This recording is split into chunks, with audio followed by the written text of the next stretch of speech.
I should have seen it coming. The way my father's voice turned to ice when he spoke to me, sharp enough to cut through the hum of the living room. The way my mother's eyes slid away, refusing to meet mine, like I was a stranger intruding on her space. The way my siblings' whispers stopped the second I got close, their laughter fading into smirks. But I wasn't ready, not for the moment when my father, the man who was supposed to protect me, looked me dead in the eye and said, "You've never brought anything but trouble to this family, Alyssa." The words landed like a fist to my chest, stealing my breath. For a second, the room tilted, the faded couch, the coffee table cluttered with Michael's empty soda cans, the family photos on the wall staring down like judges. This was our living room, but I felt like I'd been evicted from my own life. My mother stood beside him, arms crossed so tightly her knuckles whitened, her lips a thin, disapproving line. Michael, my younger brother, lounged on the couch, one arm slung over the backrest, watching like this was some cheap drama on TV. Stephanie, my older sister, barely looked up from her phone, her fingers scrolling with practiced indifference. I swallowed hard, my throat tight. "Dad, what are you talking about?" My voice was calmer than I felt, my heart hammering against my ribs. His face twisted, like my question was an insult. "You know exactly what I mean," he snapped. "You're a burden, Alyssa. No job, no contribution, just taking up space." I blinked, the words slicing deeper than I expected. A burden? Me? I'd been working my ass off, pouring every spare minute into my secret online store, learning code, studying marketing, building something they knew nothing about. "I'm trying," I said, my hands curling into fists. "I work hard. I'm building something." "Building something?" My mother's voice cut in, sharp and cold. "You've always been difficult, Alyssa. Always fighting us, never like Stephanie or Michael. Stephanie, who got her stable job because Dad pulled strings at his company. Michael, who never had to lift a finger because Mom coddled him. Me? I'd clawed my way through every challenge, no handouts, no help. And yet, to them, I was nothing." I glanced at Stephanie, still glued to her phone, her perfectly manicured nails tapping the screen. Earlier that week, I'd overheard her and Michael in the kitchen, their voices low but not low enough. "She thinks she's so independent," Stephanie had sneered. "Always acting like she's better than us." Michael laughed. "Let's see how far she gets without us."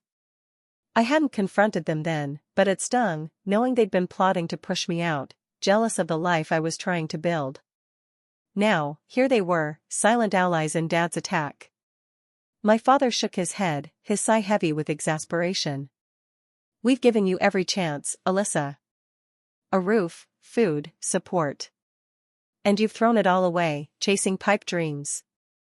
His words echoed years of the same me, the family's black sheep, always falling short. I remembered nights helping Mom balance her checkbook when she was too stressed, staying up late to comfort Stephanie after her breakups, slipping Michael cash when he blew his on stupid bets. None of it mattered. To them, I was invisible unless I was failing. "So what are you saying?" I asked, my voice steady but my chest tight. My father folded his arms. "We're done, Alyssa. We're done carrying you." My mother exhaled, like a weight had lifted from her shoulders.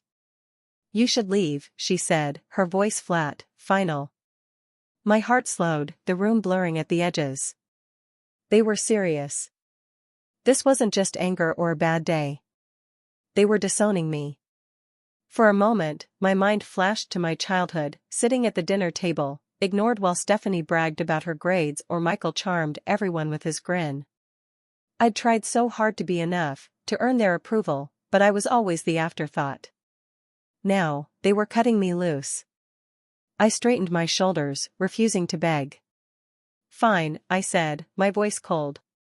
Stephanie glanced up, her eyes widening slightly. Michael shifted, surprised. Even Mom hesitated, her fingers twitching. But I didn't give them a chance to backtrack. I turned, walked to the door, and gripped the knob. I looked back one last time. "You'll see what I'm worth," I said. My father scoffed. don't be dramatic. I stepped outside, the cold air biting my skin, and the door clicked shut behind me. For the first time, I felt the weight of freedom and the sting of betrayal. The night I left, I had nothing but a suitcase stuffed with clothes and a laptop that held my secret, my online store, a side hustle I'd been building for 2 years. It wasn't much, just a few sales here and there, but it was mine, something they couldn't take. I crashed on my best friend Rachel's couch, her tiny apartment smelling of coffee and old books. "You'll figure it out," she said, tossing me a blanket. I nodded, but inside, I was terrified. No job lined up, no savings, no family. Just me and this fragile dream I'd been nursing in the background. Those first months were brutal. I picked up freelance gigs, writing product descriptions, editing photos, anything to pay the bills. Some nights, I barely slept, my laptop glowing as I tweaked my store's website, researched marketing, or packed orders in Rachel's cramped living room. The store was small, selling handmade candles and custom prints, but it had potential. I'd started it on a whim, teaching myself everything: how to source materials, how to advertise on social media, how to handle customer complaints. At first, it barely made a profit. A bad batch of candles cost me a month's rent. A marketing campaign flopped, draining what little I had. I'd lie awake on Rachel's couch, staring at the ceiling, my father's voice echoing, "You're a burden. A waste of time." But giving up wasn't an option. I wasn't going to prove him right. One day, while scrolling through a local business forum, I stumbled across Carla, a woman in her 40s who ran a boutique downtown. She'd posted about scaling small businesses, and I messaged her on a whim. To my surprise, she replied, offering to meet for coffee. "You've got grit," Carla said, her eyes sharp but kind. "But you need focus. Stop chasing every trend, pick one thing and do it better than anyone else." Her advice was a lifeline. She showed me how to streamline my products, target the right customers, and avoid common pitfalls. For the first time, I felt like someone believed in me. Carla became my anchor. We'd meet weekly, her no-nonsense tips cutting through my self-doubt. "You're not your family's failure," she told me once, when I admitted how their words haunted me. "You're your own success." I clung to that, pouring every ounce of energy into my store. I stayed up late, refining designs, emailing suppliers, studying analytics. Some days, I made nothing. Others, a single sale felt like a victory. Rachel would find me hunched over my laptop at 3 a.m., muttering about ad algorithms.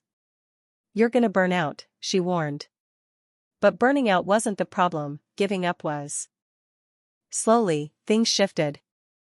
A viral post brought in a flood of orders. I figured out how to target ads better, and sales climbed. I moved from Rachel's couch to a shared apartment, then started saving. But the fear never left. Every time I checked my bank account, I braced for failure, half expecting my father's words to come true. I'd think about my siblings, Stephanie, coasting on dad's connections, Michael, blowing his money on parties. They'd never had to fight like this. They'd never know what it took to build something from nothing. But I did. And that was enough to keep me going. 6 months after I left, I checked my bank account and froze. 5 figures. For the first time in my life, I wasn't scraping by. My store wasn't just surviving, it was thriving. I'd figured out the formula: unique products, smart marketing, and relentless hustle. I moved into my own apartment, a sleek place with floor-to-ceiling windows overlooking the city skyline. I bought myself a leather jacket I'd always wanted, a real bed instead of a couch, a coffee maker that didn't sputter. It felt surreal, like I was living someone else's life. But it was mine, built from my own hands. Running the business wasn't easy. I hired my first employee, a college student named Mia, to help with shipping. A major client, a local boutique, ordered in bulk, but a supplier mix-up nearly cost me the deal. I spent days on the phone, fixing it, my stomach in knots. Carla's advice echoed: mistakes happen. Fix them and move on. I did, and the client doubled their order. I started attending networking events, nervous but determined. At one, a woman recognized my brand. "You're the candle girl," she said, smiling. "I saw your stuff online." I blushed and used the attention. Later, I overheard her talking to someone else, a man who worked with my father. "Their family's struggling," he said. "Lost their edge." I froze, pretending to sip my drink. My family, struggling? I pushed the thought away, but it lingered. The business grew faster than I expected. I expanded my product line, added custom mugs, and hired another employee. My days were a blur of emails, orders, and strategy sessions with Carla. But my family's words still haunted me. "You never brought anything good." I'd stare at my bank balance, my apartment, my life, and wonder why it wasn't enough to silence them. I wanted to forget them, to erase their voices, but part of me couldn't let go. I kept tabs on them, discreetly. A friend mentioned Stephanie got laid off. Michael was still reckless, racking up debt. My parents' house was in trouble, bills piling up. I told myself I didn't care, but deep down, I knew I was waiting. Waiting for the day they'd realize they were wrong. One night, at a networking event, I met a man who knew my father. "He's not the same," he said, shaking his head. "Lost his job, health's failing." I nodded, keeping my face neutral, but my heart raced. My father, the man who'd called me worthless, was falling apart. I should have felt pity, but all I felt was a strange, cold satisfaction. I'd built something real, something they couldn't touch. My apartment glowed with city lights, my business hummed with orders, and I was free. But freedom came with a shadow. Every milestone, every sale, every new client, felt like a weapon I was sharpening for the day they'd come back. And I knew they would. 2 years after I walked out, the first message came. A text from an unknown number. "Alyssa, it's Dad. We need to talk." My stomach tightened. 2 years of silence, no birthday texts, no check-ins, nothing. Now they needed me. I ignored it. A week later, my mother, "It's important. Please call." Then calls, voicemails, my mother's voice shaky. "Alyssa, we're struggling. Your father lost his job. The house, we might lose it." I listened, my heart pounding, but I didn't call back. Let them wait. I'd done my homework. Public records showed their mortgage was underwater. Stephanie's layoff hit the local news, her company downsized. Michael's social media was a mess of party photos and cryptic complaints about money. My father's company had folded 6 months ago, his severance gone. They were drowning, and I was their lifeline. I talked it over with Rachel and Carla. "They don't deserve you," Rachel said, angry. Carla was quieter. "What do you want from this?" she asked. I didn't know. Revenge? Closure? I just knew I wasn't the scared girl they'd thrown out. I agreed to meet them, but on my terms, a sleek downtown restaurant, the kind they couldn't afford now. I walked in, my heels clicking on the polished floor, and saw them instantly. My mother's hands were clasped tightly, her eyes darting. My father sat stiffly, his pride barely holding. Stephanie tapped her nails, irritated. Michael slouched, quiet. I sat, letting the silence stretch. "Let's cut to the chase," I said, my voice calm but sharp. "You need money." My father's jaw ticked. "We just need help getting back on our feet," he said. My mother nodded, her voice soft. "We'll pay you back." I smiled, cold. "You must think I'm an idiot." They flinched. I leaned forward. "You want my money?" "I want something in return." My father frowned. "We're your family." I laughed. "You stopped being my family when you kicked me out." Stephanie scoffed. "Are you seriously holding a grudge?" I turned to her, my stare icy. "You left me with nothing. Now you're here because you have nothing." Silence. I leaned back. "I'll buy your house. Fair market price." You stay, pay rent. Default, and you're out. My mother gasped. Alyssa, no. My father's fists clenched. This is ridiculous. I shrugged. Then leave. Find someone else to beg. They didn't move. They couldn't. I stood, grabbing my bag. 24 hours. Deal expires. I walked out, their stunned faces burned into my mind. They didn't call for 2 days. I knew they wouldn't take it easily, pride was their poison. Then my mother called. Alyssa, we need to talk. I smirked. I gave you the deal. It's not my job to chase you. She sighed, exhausted. Your father, he's sick. Heart condition. It's bad. I froze. Sick?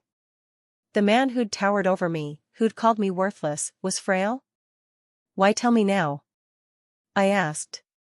Because maybe you'll understand why he can't accept your help, she said, her voice breaking. I clenched my jaw.